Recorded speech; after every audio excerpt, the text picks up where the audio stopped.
folks. This is Buzz Patterson. Welcome to Your Voice is Power on Patriots, the only show on social media like it, actually, where we get together once a week, every Sunday night, and talk to you from a decidedly patriotic point of view, what's going on in the nation in terms of our military, in terms of national security, and foreign relations, foreign affairs. And I'm just thrilled to be joined by my two co-hosts, Bree A, former U.S. Navy, Matt Dooley, former U.S. Army, and I'm Buzz Patterson, former U.S. Air Force. So we got you all covered.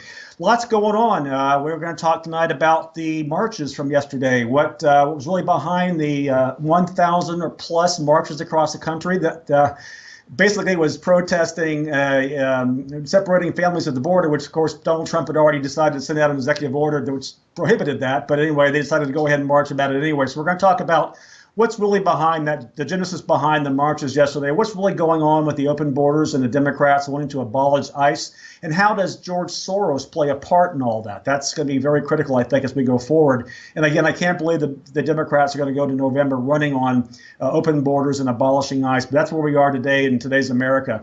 And we're also going to talk at the end of the show about the just announced summit between President Donald Trump and Vladimir Putin that will occur in Helsinki on July 16th. What does that mean for the U.S.? What does that mean for the world? What does that mean for Russia? And I can't wait for all the Russia collusion theories that will come out of that little tete-a-tete between Trump and Putin. But anyway, welcome to the show. Again, this is Buzz Patterson. This is Your Voice America. So yesterday, Your Voice America's Power and Patriots. So yesterday we had over 1,000 protests around the country, which were ostensibly about keeping families together, keeping children with their parents. But really, in reality, it wasn't anything to do with that. It was actually all about going after the Trump policies of zero tolerance on the border. And actually, really, what's really in essence is the open border philosophy and theory now of the Democrats and the left to get in more illegal immigrant voters. Bree, what's your take on what happened yesterday, and what does it really mean to you going into November? It was really interesting that, this entire thing occurred, especially, as you said, the fact that an executive order was signed. And I said this in one of our last shows. What happened to all of the, concern of the social justice warriors on the women and children overseas who have been, victims of ISIS? What happened to that concern? One would think that looking at them versus looking at individuals coming from the borders, I think I do recall that the story started quite a few years ago under the Obama administration that children were being sent unescorted up to the border. So, I was going through and I was saying, okay, so they were able to come out and organize this massive protest in a very short amount of time. That speaks to Soros. He's done that multiple times now under this administration, and it speaks to the Helsinki rules for radicals. And I'll go into that a little bit later. But it's actually they're showing their cards, and they don't have a lot to protest right now. So it was really it was an interesting social experiment that I think just ended up again not working for the Democrats. Well, it's a good point. And, Matt, we're talking about, this is the week of July 4th. This is the week of Independence Day. And you and I were talking pre-production about, we Americans immigrated here initially because we wanted to pursue things that were being taken away from us in our home nations, our home countries of, England, France, Germany, the Baltics, those areas. So talk to us about how important it is for us to realize why we came here in the first place, and also being Independence Week, the fact that illegal immigration and open borders is essentially allowing an invasion, an invasion of our sovereign nation. To take us back, I mean, I'm appalled at the lack of knowledge and information in this country, and the lack of the complete disinformation going on about what we really are all about in this nation. We've lost that in our public schools. So,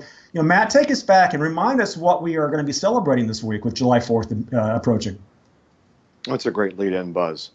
The entire experiment in American democracy is an approach to a representative republic. And the only way that it works is with an informed and honest and genuinely committed, concerned public.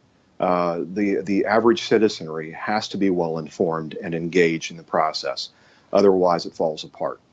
So the first thing we see with the establishment media and the linkages between some of them and some of the organizations that Bree has alluded to under George Soros is an outside influence that very cynically tries to exploit ignorance and foment that, distract with otherwise intelligent people looking at things that Donald Trump calls fake news, but are clearly inaccurate. What I found interesting this week as we approach Independence Day, it seems to be that we have a number of things that Americans need to declare their independence from. First and foremost, the tyranny of the mob, which is what you're seeing. It doesn't matter what Donald Trump does. It doesn't matter what the Constitution of the United States says. It's they want what they want. It's the tyranny of outside government influences or outside big money influences like Soros. We should declare our independence from that. We should declare our independence from incivility. There are a number of things gathering in a combination of lines of effort designed to destabilize and create division in between us. Ultimately, we have to take a stand this 4th of July as Americans and define for ourselves what sovereignty means. Pre-production, you talked about us having a short conversation. I checked our Constitution, and Article 6 says that is the supreme law of the land. Not the Mexican Constitution, not the Russian Constitution, not Soros's ill vision, and certainly not anything that came out of communism and socialism since Karl Marx. It's time we as Americans declared our independence from that crap and regalvanized ourselves around what it means to be an American. Absolutely. I think this is a great week to do that. Exactly, Matt. You know, and Bree, I'm thinking the left has built this argument based on a lack of compassion from the right, you know, a perceived lack of compassion from the right over families and children being separated at the border, when in fact we're only talking about 2,000 kids right now out of 12,000 who come up recently who actually were separated from their parents. The other 10,000 children were brought up here by other adults, whether they be traffickers, whether they be smugglers, whether they be just other adults who are looking for a child passport to get into the country to be considered for acceptance in this country. So, I mean, the marches yesterday were entitled "Families Belong Together." But that's not really the issue, is it, going into November? It's not really about the families. What's it about, Bree, as we head into November? Well, you know, Matt brought up a subject that I think is really important for us to continue to talk about, is that it's been like the 60 years plus years of Frankfurt School approach to socializing the idea of communism. This just blanket idea, and it's brilliant. It's a brilliant approach. I have to have hats off to the individuals who've really pushed this, because it's a brilliant but diabolical approach to education.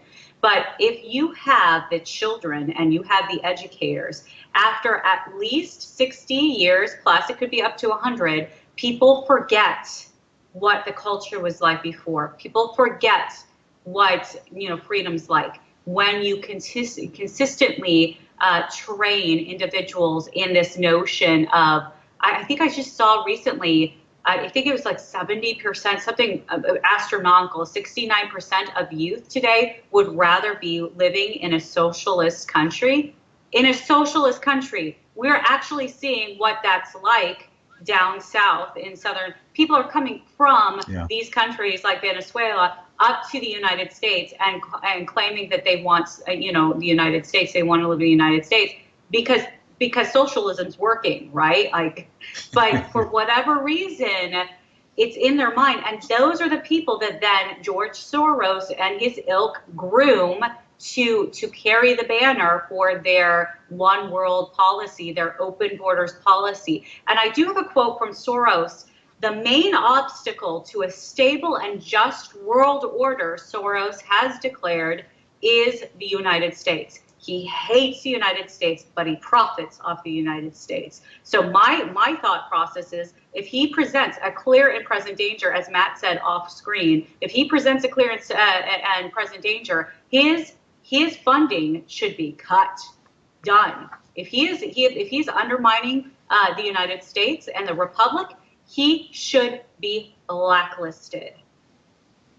Well, we're going to get back. We're going to take a break here, folks. You're watching Power and Patriots on Your Voice America. We're going to take a quick break, and we'll come back. We're going to talk about George Soros specifically, who he is, what he's all about, and the organizations that he uses to undermine the United States of America. I've got a list here of 200 organizations that George Soros funnels money and influence into that result in things like yesterday, things like the marches on the Capitol and marches around the country, really, that are designed really to unseat President Donald Trump and it kind of infuse civil unrest in the United States of America. So you're watching Power and Patriots. I'm Buzz Patterson. We'll be right back. Stay tuned, please.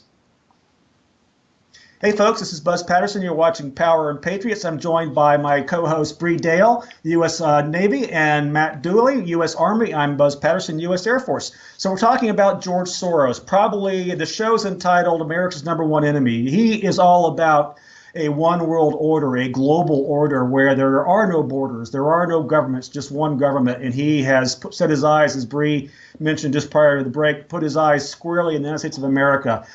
So Matt, give us a little bit of background about Soros, what he believes and where he wants this all to go.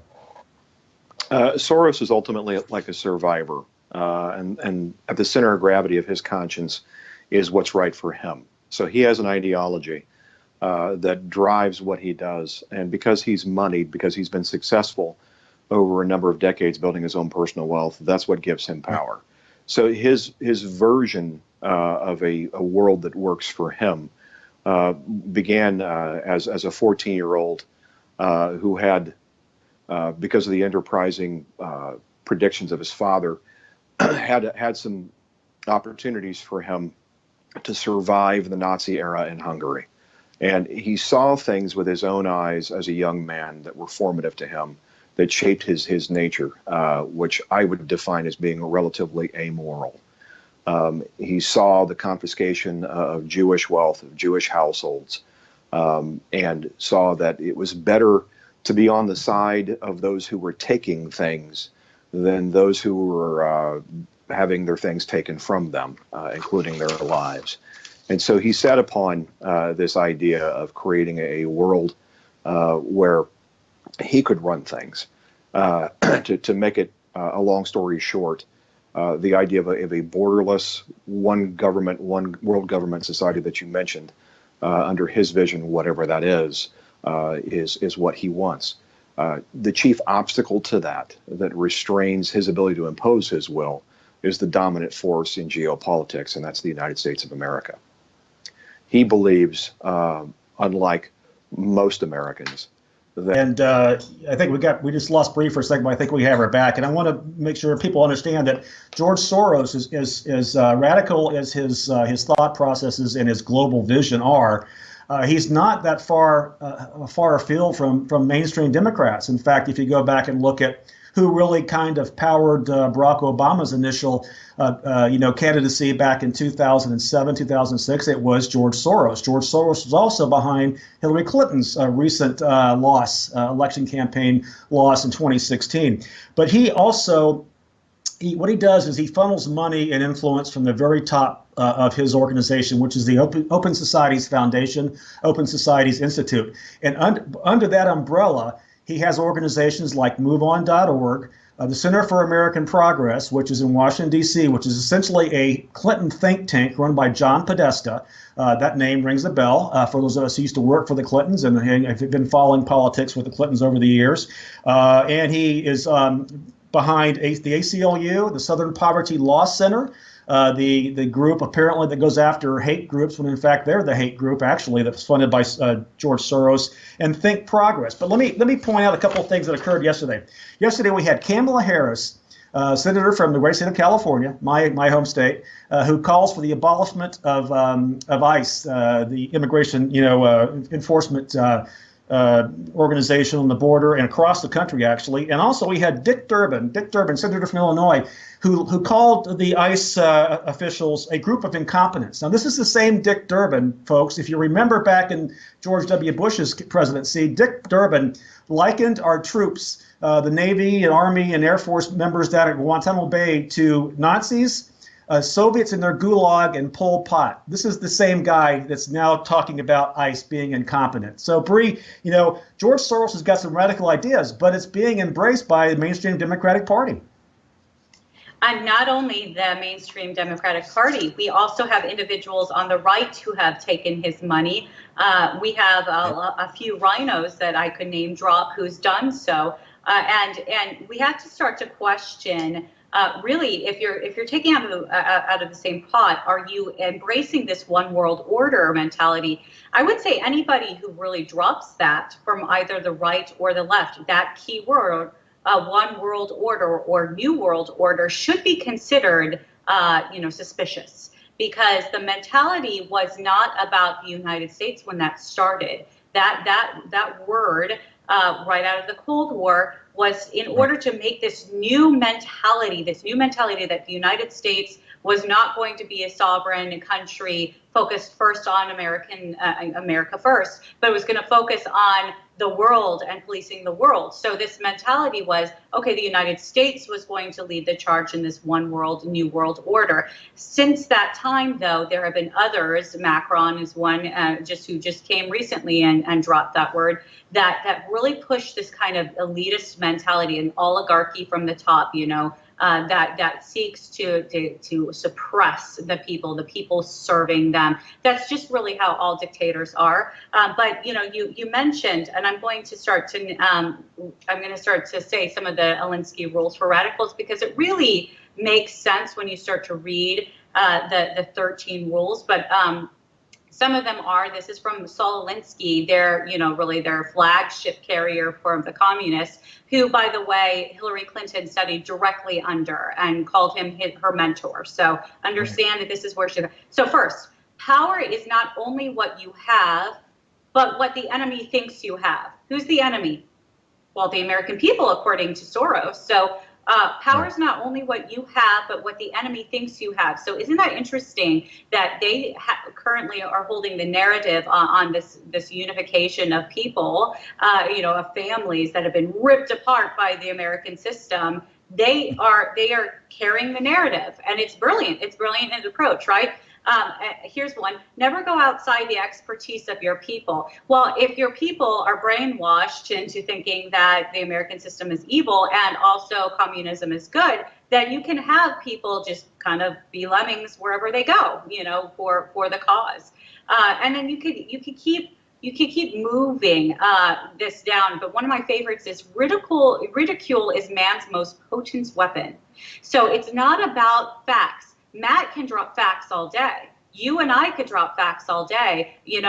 Many of our other, conservative co-hosts and speakers can drop facts until the cows come home. It's about the feelings at this point, right? So it's about hitting you at your personal level, not about civility. So I agree with Matt completely. Civility and treating people with human dignity is how we're going to regain the narrative.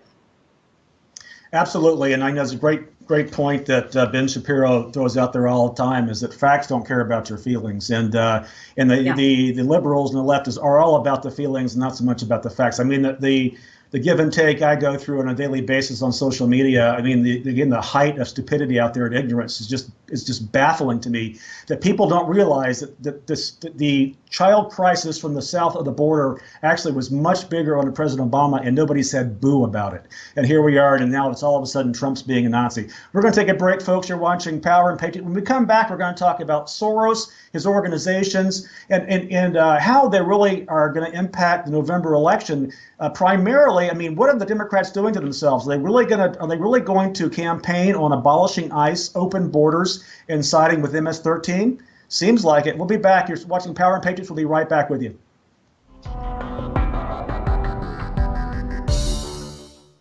Hey folks, you're watching Power and Patriots on Your Voice America. I'm Buzz Patterson, joined by Bree Dail and Matt Dooley. This is the only show on social media like it. We get down to facts about the military, national security affairs.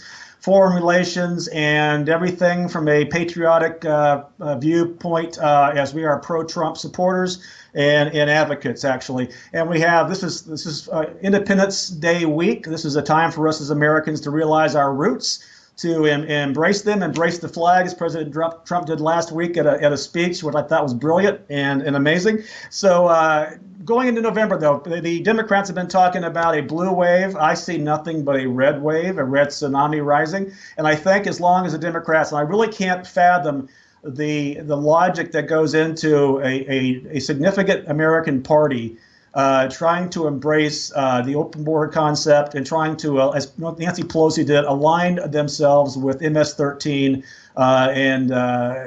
and finding some kind of divinity in those guys. So, Matt, what's your take on what's happening in terms of the Democratic Party and where we go from here?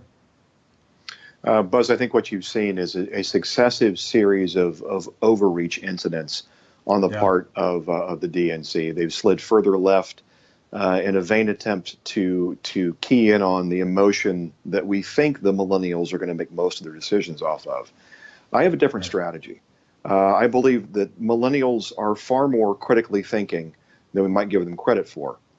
And though they see, because they don't know the Cold War because they didn't grow up in it, they see what their college professors tell them about socialism and communism on paper, but they live using capitalism and disruptive capitalist market forces for everything they carry.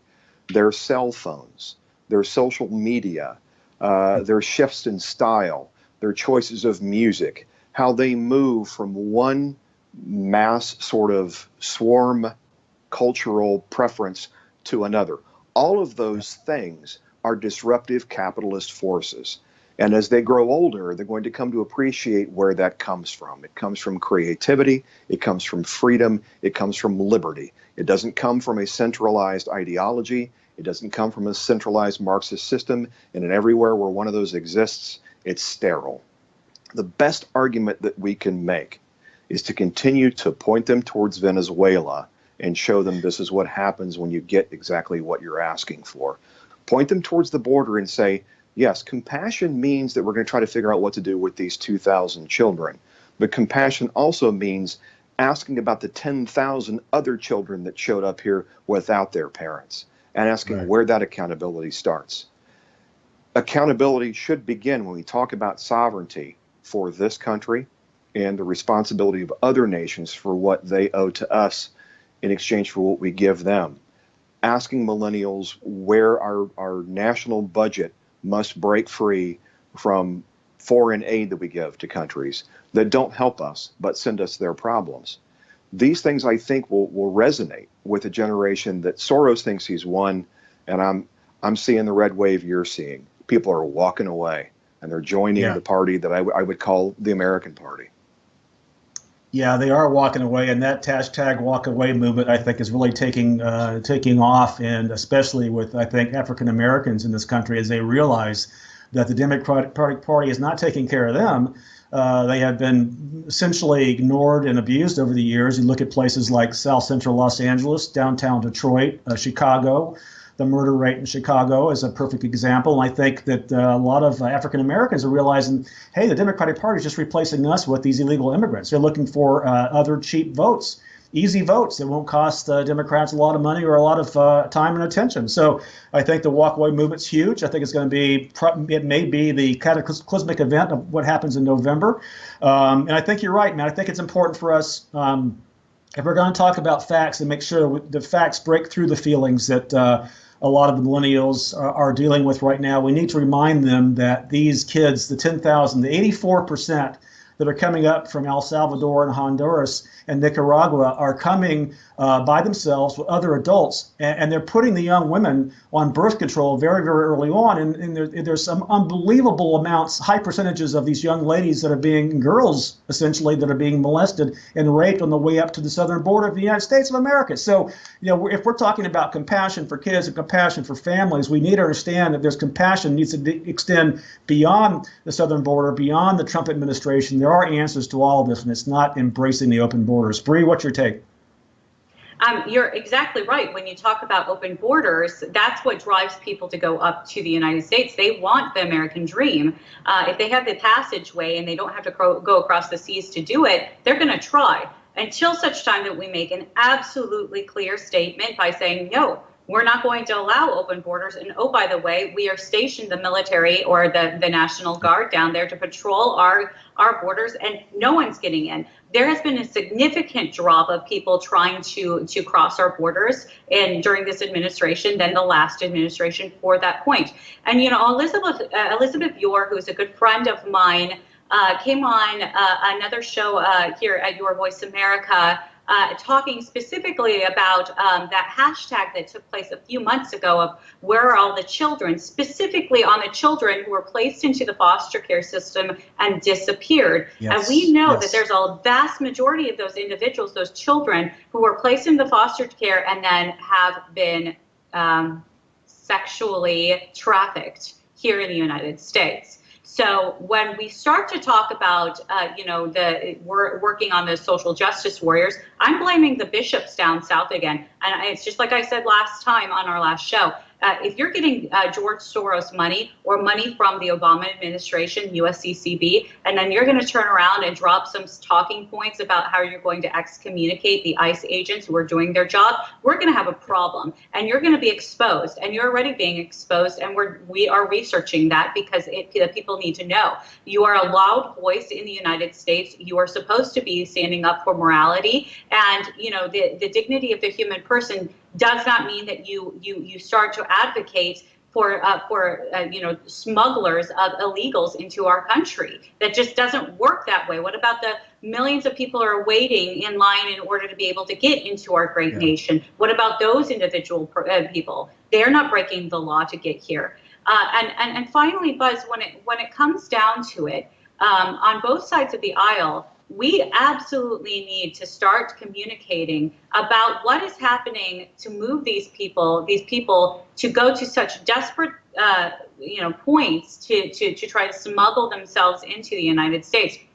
Those countries that are not lifting a finger to help their citizens need to be held accountable for that. And I know, for example, that this past week, our vice president took money down to one of those countries, aid money to try to help support them. I'm sorry, but and I love our Vice President Pence and I love our president, but that's a wrong move to make when they're trying to send a message that, hey, you want to send your criminals up this way? We're not giving you aid.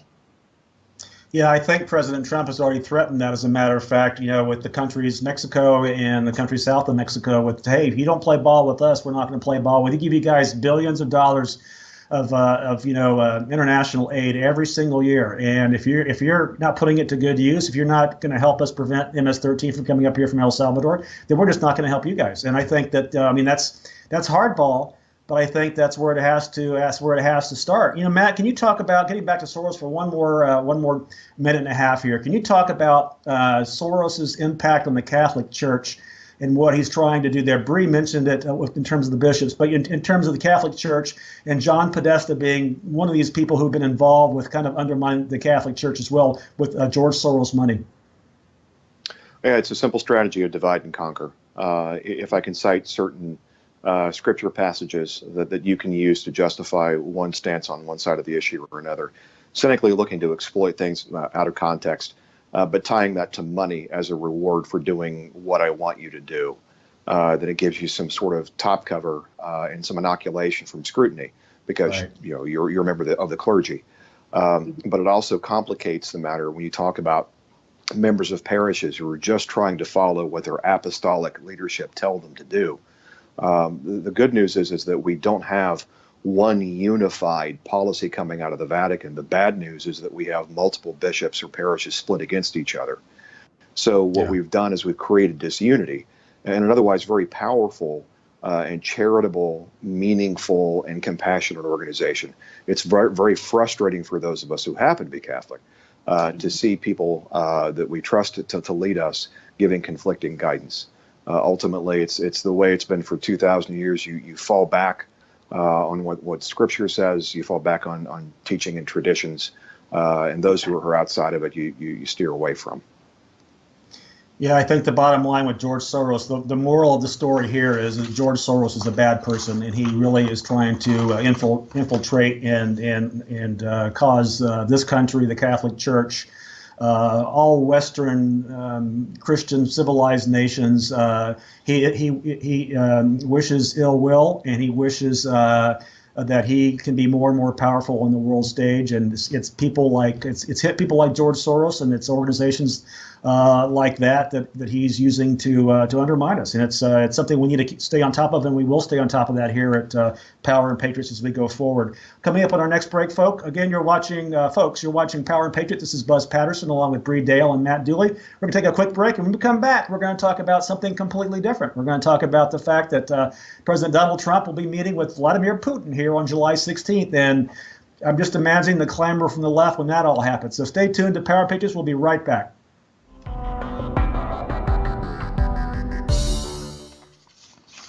Hey folks, Buzz Patterson, you're watching Power and Patriots, along with Bree, Dail, and Matt Dooley, the only social media show like it where we talk about the military, our military, the U.S. military, national relations, foreign affairs, all the things that impact our security here in the United States of America. So just announced, John Bolton went to Moscow, met with the Russian leadership there, and we're going to have a conference, a summit between Vladimir Putin and Donald J. Trump in Helsinki, Finland, on July 16th. It's going to be on the heels of, actually, Donald Trump's going for a NATO summit first. He's going to be in the neighborhood anyway. So he's going to piggyback on the NATO summit to go over and talk with Putin in Helsinki. And Matt, what's your take on what do you think he's going for? And I know we talked pre-production about who do you think Putin fears more, a Hillary Clinton presidency or a Donald Trump in a burgeoning American military presidency? I would say, based on demonstrated evidence, I think he has greater respect for a Trump presidency. I think that the trouble with the DNC and those on the left is that their vision of Russian foreign policy and what it should be is dictated more by Natasha and Boris from the Rocky Bullwinkle show than anything that's actually going on in geopolitics. You have to ask, which do you think Putin respects more? Putin's a street fighter. He's a tactician.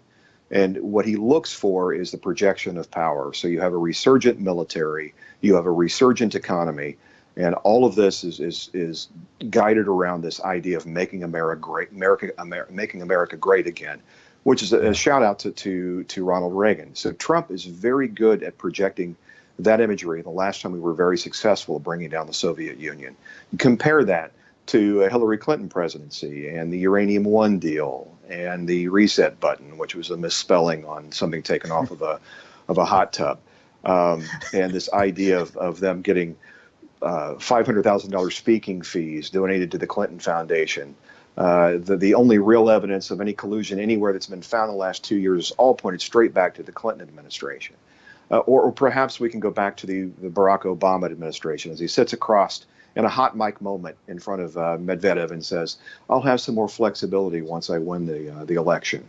What did he mean by that? If that wasn't collusion and clear evidence right there in front of the American people captured on camera and a sound check, I don't know what is.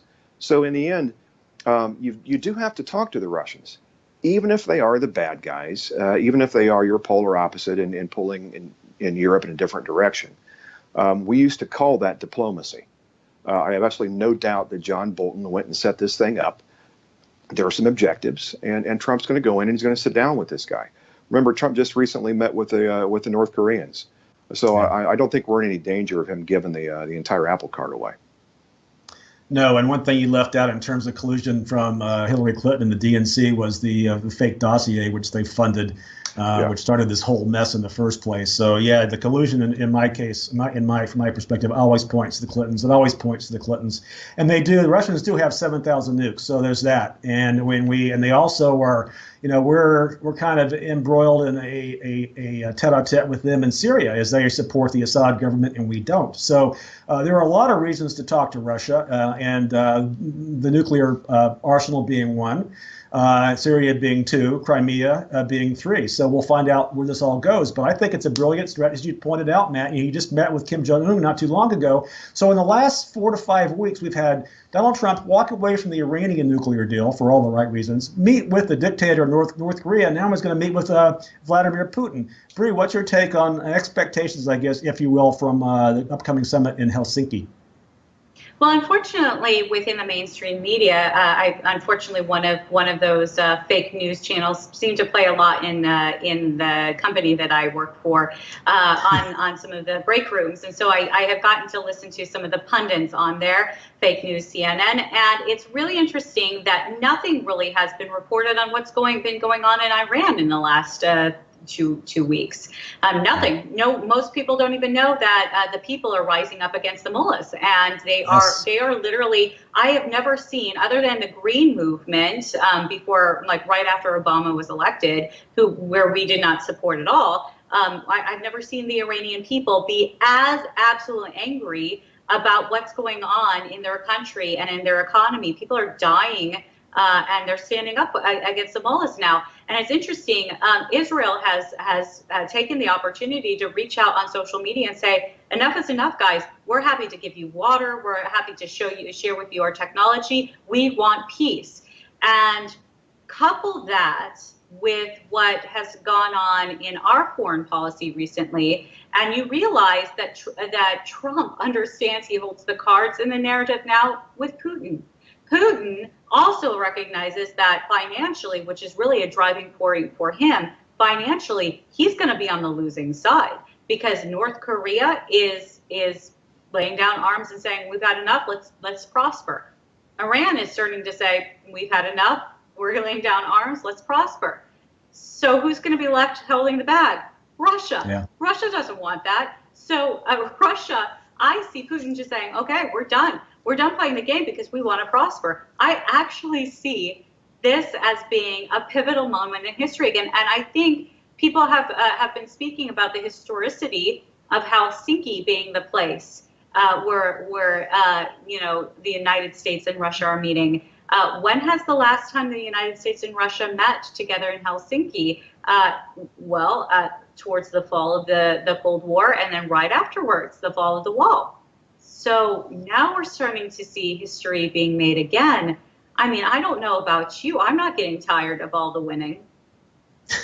No, I think it's just beginning, actually. And I want to remind people too, looking back at a little history lesson here. When you saw the Soviet Union collapse, those countries that were under the umbrella, behind the Iron Curtain, Poland, the Czech Republic, they're all flourishing now. I mean, those are democracies that are doing really, really well. And Russia has just become a gas station on the stop of some of these places because they're hurting. Their people are hurting too. So I think that Donald Trump's emerging economy has got to be giving signs to Moscow that, hey, just like North Korea, we can have some of that stuff too. We can actually be capitalistic and have happy people and lots of food as well. So here's hoping and praying that'll come off. Folks, you've been watching Your Voice, America's Power and Patriots, the only hour in social media like it. We are very thankful that you joined us.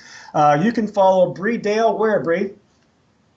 At Bree A. Dail on Twitter. Please do follow me. I am working on trying to follow people back, and it's slow going. I'm sorry, but I love to have conversations online. I'm also on Instagram. I'm on Facebook. Lots of things going on, but I'm really excited to be here with Power and Patriots for sure. Well, we love having you. You're part of this amazing team. I'm just proud to be a part of. Matt, where can folks follow you and find you? You can find me on Twitter, Matthew Dooley, at O'Dooley, the Gaelic spelling of my last name, Odubhleigh. And I'm doing a building following. I started with just a few months ago, and I'm now well over almost 200 now. So please join and keep the conversation civil. I'll be more than happy to talk to you. Absolutely. Civil conversations are a must on my social media as well. I'm at Buzz Patterson on Twitter. Buzz Patterson is also my Facebook page, and my website is buzzpatterson.live. I get lots of visitors, and again, please keep it civil. I'll engage you. I had a guy yesterday who was actually great. He had no idea about what had happened with the history of immigration on the border and going back to President Bill Clinton and the 1997 Flores decree assessment system, the law of the land, and the fact that President Barack Obama also had much bigger problems in the years around 2014. So the guy was great. He was civil. He had no idea. He was one of the guys that had been marching all day long. It started out to be a little rocky, but we ended up being friends. So there's always that. So folks, again, thanks for joining us. You've been watching Power and Patriots and Your Voice America. We'll see you again next Sunday night, 7 o'clock Eastern Time, 4 p.m. West Coast time, Left Coast time, where I am in California. God bless. Good night. We'll see you next time.